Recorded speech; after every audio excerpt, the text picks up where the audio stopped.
All right, what I have now is a story about the world's grossest man. Now, I don't say that lightly. I think I have a relatively high bar for people to meet that because, let's be honest, men are pretty fucking gross. So you gotta be really fucked up to get this high, right? Well, Kenneth Webster Enlow is a 52-year-old guy from Oklahoma. And what he did is hid in a septic tank to watch people go to the bathroom. Now, if the story is correct, I've read a couple different articles on this. They allude to the fact that it was like a porta potty, an outhouse. Have you ever been in an outhouse? You know what that's like? I don't know about you, but the second I walk into an outhouse, I have the gag reflex.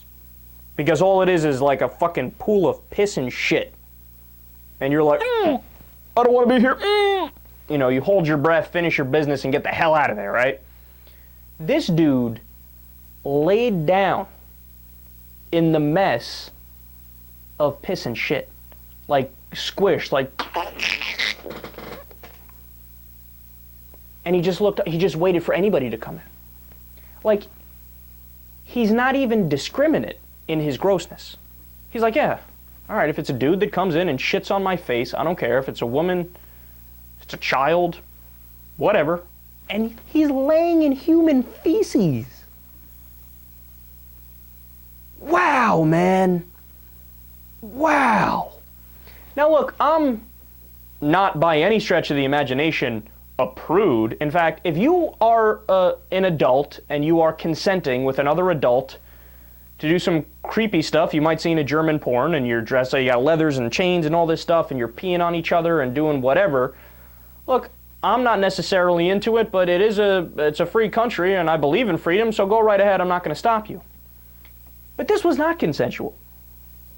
And this is obviously illegal, right? So, the person who ended up coming in was Ambra Reynolds and her 7-year-old girl. They went to use the toilet, and get this, so they did their business, and then they saw his fucking face sitting in there, and he was waving at them. He's like, hi. Oh, how mortified would you be, man?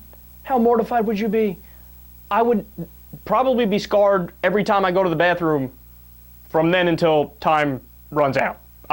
I'd be permanently scarred. Well, he's now been sentenced to a year in jail and a $5,000 fine. And understand, the prosecutors tried to get more time, but they couldn't find anything in the law books that would allow them to give him more time. They were trying to find, like, we got to pin something on this dude because this is not okay. And they thought that, hey, this might be an indication that has other issues that are more significant, even worse, like he might actually be a molester or a rapist or a harasser, something like that. We got to get him on something. The best they could do was the 1 year in jail and a $5,000 fine. Disgusting, gross. I'm happy the guy's locked up. I agree with the prosecutors 100%. If they could have got more time, that would have been better. But I guess 1 year and $5,000 is going to have to do for the world's creepiest man.